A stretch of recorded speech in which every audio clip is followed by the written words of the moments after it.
Bem-vindos a mais um Pipoca Literária, o canal em que a gente lê e discute, a gente vê filme e discute, a gente assiste peças de teatro e discute. E agora a gente vai discutir na internet.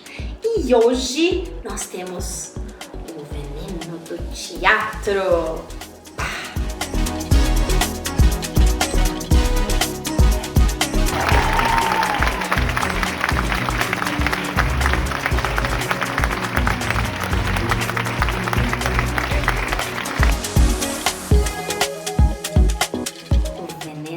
Teatro.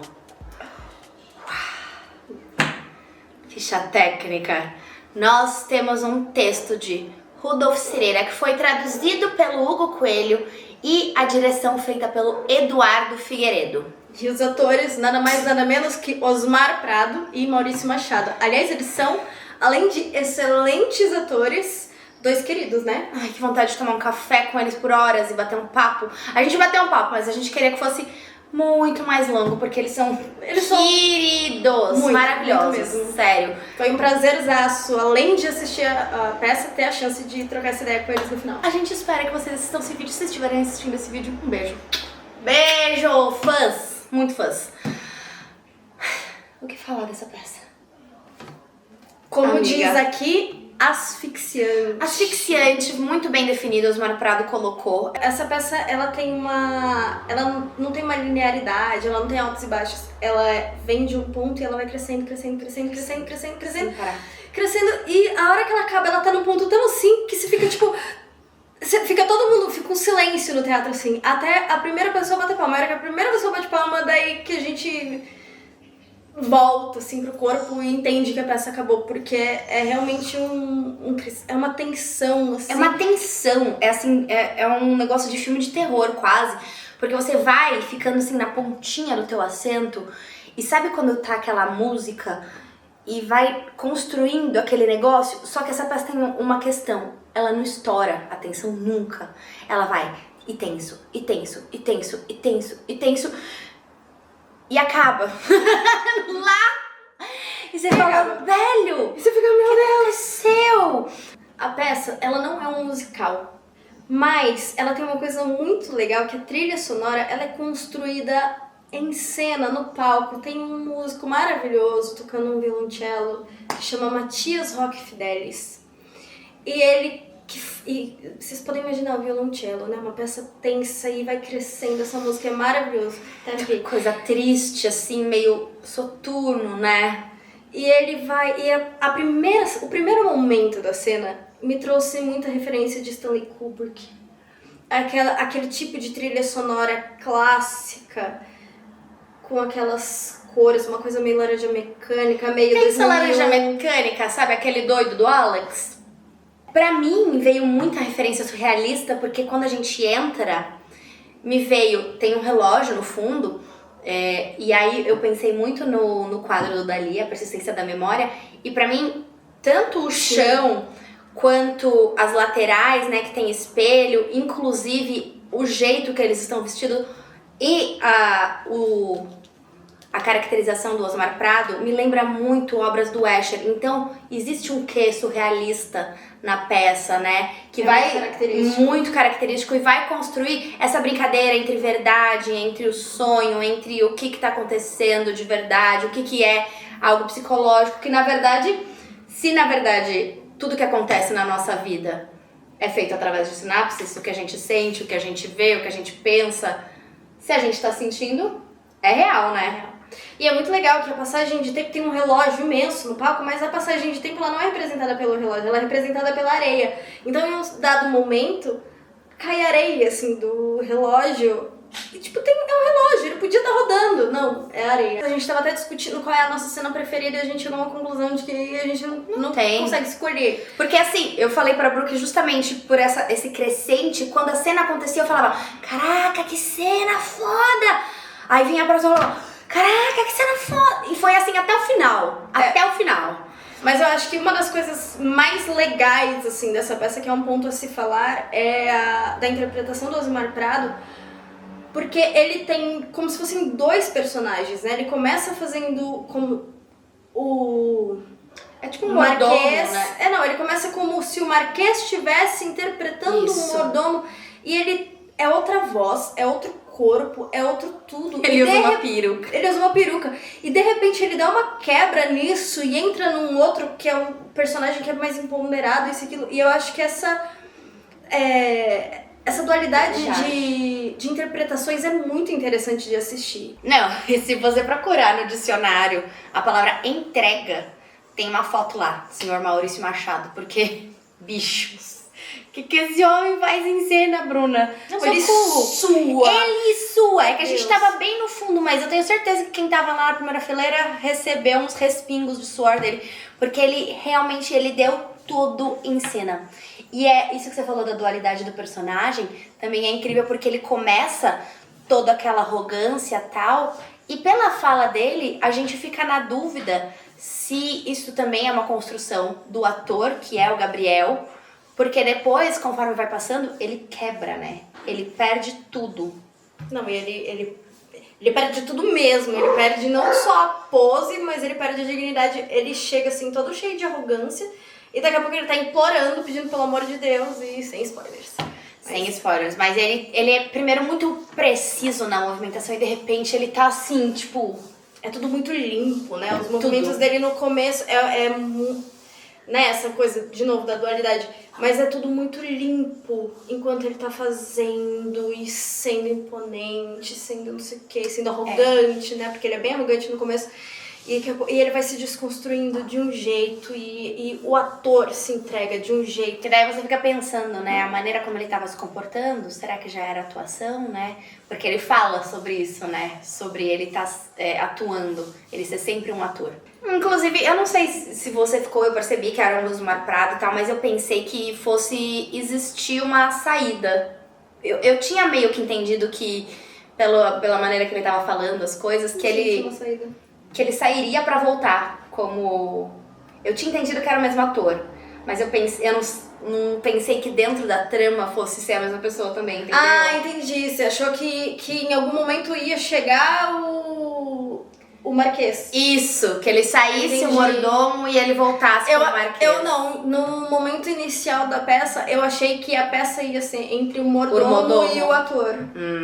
Eu achei que ia desenrolar alguma coisa entre o mordomo e o ator e que esse mordomo ia... Porque a gente vê as fotos, né? Vamos combinar, que a gente vê as fotos, a gente vê um Osmar Prado assim e no começo ele tá de peruca. Então você fala, em algum momento o cabelo dele vai ficar mudar. desse jeito, em algum momento ele vai ficar desse jeito, com esse figurino mais imponente, né? Não é spoiler, tá? Porque tá no programa. Então eu achei que ele ia em algum momento ter essa crescente, em algum momento mudar ali uma passagem de tempo, não sei. Mas a forma como é feito em cena, né? Eu achei muito interessante. Eu achei muito interessante ter sido feito em cena, porque já traz um pouco da peça em si. E aí eu quero ler esse trecho aqui, que é do personagem do Osmar Prado, o Marquês, falando assim: a ficção se retira, derrotada pela realidade. Não há mais duas visões de mundo. Apenas uma visão, uma única visão, a verdade. A verdade acima de todas as emoções e de todas as convenções sociais. A verdade, Gabriel, a verdade é tão preciosa quanto a própria vida. E aí, a questão da peça é essa, qual é a verdade? A dualidade já começa no título, né? O veneno do teatro. Eu não sei porque eu lembrei daquela lá em cima do piano, tem um copo de veneno. Me veio muito isso na cabeça, então esse jogo de palavras, né? O teatro envenenado, o veneno que está no teatro, o teatro que é um veneno que, pra gente que gosta, né, de artes, que nós somos atrizes, a gente tem essa coisa, né, de sempre voltar pro teatro. E o que acontece na peça em si, que tem o tal do veneno e o antídoto, e a gente fica naquela dúvida do o que é que levou ao desfecho, o veneno ou o antídoto? Então, o meu pai, ele sempre falava que a diferença entre o veneno e o antídoto é a dose. Né? A reflexão vem um pouco nesse lugar, assim, né? Porque não existe uma resposta e eu acho que está justamente nisso, né? A gente tem uma preferência por... Preferência não, mas a gente gosta bastante de coisas abertas, de finais abertos. E esse final ficou completamente aberto porque a gente entende que a morte é iminente, mas pra todos nós, né? Então, até a nossa amiga que tava com a gente assistindo, ela falou, será que... A nossa amiga não, minha mãe, né? Foi minha mãe que falou isso. Falou que, será que a morte vai começar agora? Como é que ele fala no final? Que a morte, que o veneno é a vida, porque a partir do momento que você tá vivo, você tá morrendo. A partir do momento que você tá vivo, você tá morrendo. Mas a gente sabe que existe um final na história, um final mesmo, até porque a gente conversou com eles sobre isso e o que parece é. Só que fica uma certa dualidade disso, de qual é o veneno. Sim. Uma coisa que eu pensei algumas vezes durante o desenrolar da peça, a discussão da peça também, foi que a gente, ator, quando vai construir um personagem e trazer pra cena a emoção do personagem, a gente muitas vezes usa de artifícios que a gente já viveu, de experiências que a gente já viveu. Sim. Porém, isso é uma coisa que eu já ouvi algumas vezes de professores. Um ator nunca vai ser um ator completo porque ele nunca vai saber a sensação de morrer. E a gente só vai poder morrer em cena fingindo o que a gente acha que é, porque a gente não conhece essa sensação em si. E isso é muito legal que o Marquês traz essa questão algumas vezes, né? Porque tudo que tá acontecendo ali na cena, ele fala que é um experimento. Não é experimento a palavra certa que ele usa, mas é como se fosse. Ele tá experimentando pra ver o que acontece, pra ver o quanto ele consegue tirar de um ator dessa experiência da morte. E ele tem lá o texto pronto e ele quer tirar desse ator que pra época ali, ele é o grande ator do momento, que é o personagem do Gabriel. Que, diga-se de passagem, diz um momento que, por mais que ele seja convidado para esses lugares, que ele lide com pessoas da alta sociedade, ele nunca vai ser parte deles, ele sempre vai ser um ator. Mas, se um ator, ele finge, né, tudo que ele tá fazendo, ele consegue fingir que ele faz parte da sociedade, e inclusive a morte dele. E o jogo, ele entra nesse lugar e a gente não consegue entender direito qual é a do Marquês. E isso me mata. Isso me deixou tão tensa, cara. É porque em alguns momentos o experimento dele faz sentido. O experimento dele faz sentido, mas só que você nunca sabe se ele tá jogando, se é verdade, se é mentira, se ele tomou o antídoto, se ele tomou o veneno. E ele tira realmente tudo do ator. Ele chega naquele lugar que o Stanislavski falava, né? Do cansaço, né? De você... Da exaustão. De levar outra exaustão pra perder o racional.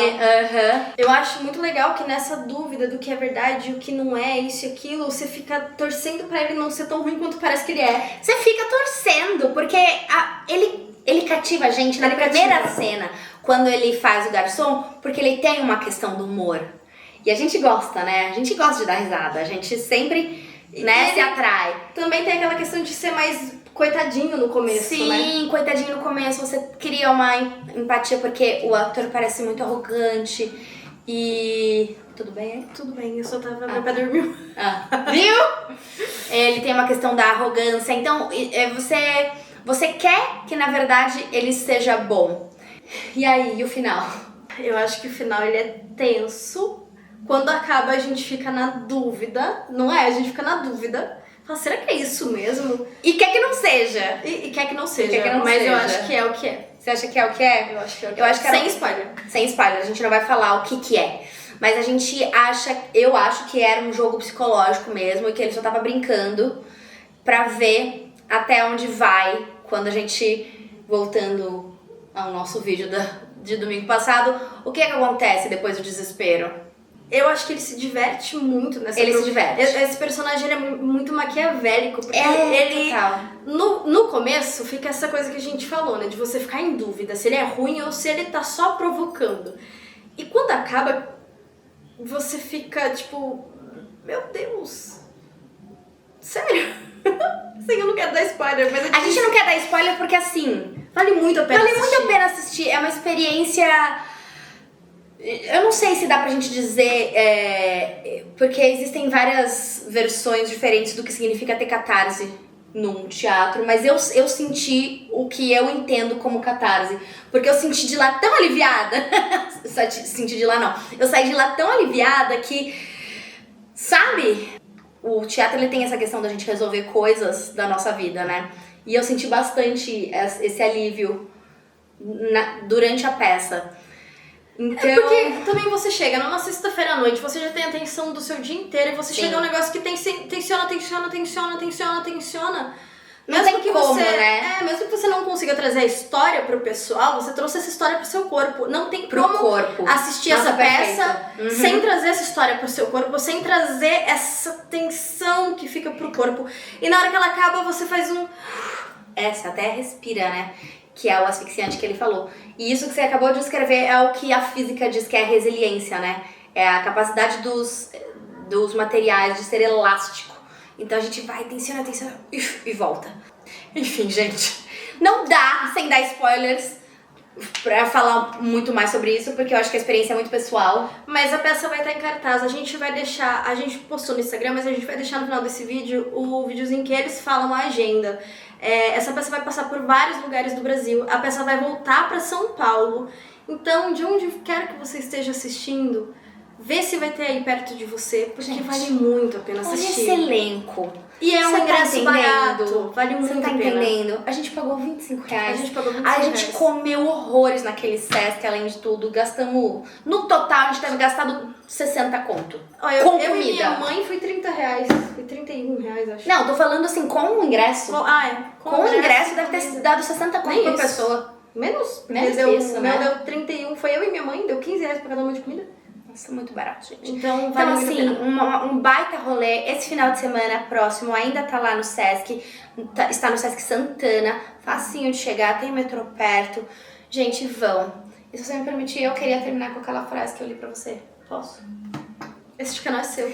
Gente, é um texto que quando eu tinha 16 anos de idade e tava apaixonadíssima pelo teatro, assim, tinha acabado de descobrir o teatro como um amor.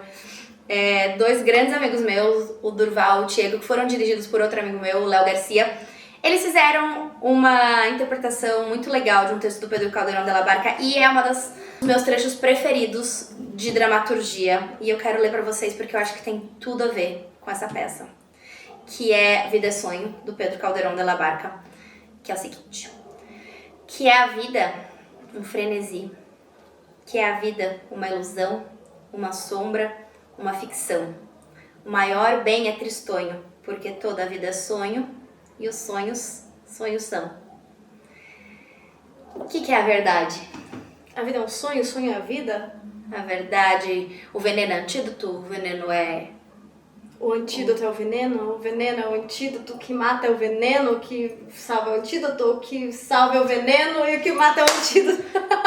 É tudo numa coisa só. Então, assim, se você assistiu, por favor, conta pra gente, porque a gente quer levar esse debate adiante, porque esse é aquele tipo de história que a gente fica com ela bem mais tempo depois que acabou. Então, se inscreve, curte, comenta, compartilha, vai lá ver os outros vídeos do canal, e vai assistir. Vídeos legais e vai assistir a peça. Um beijo, até a próxima!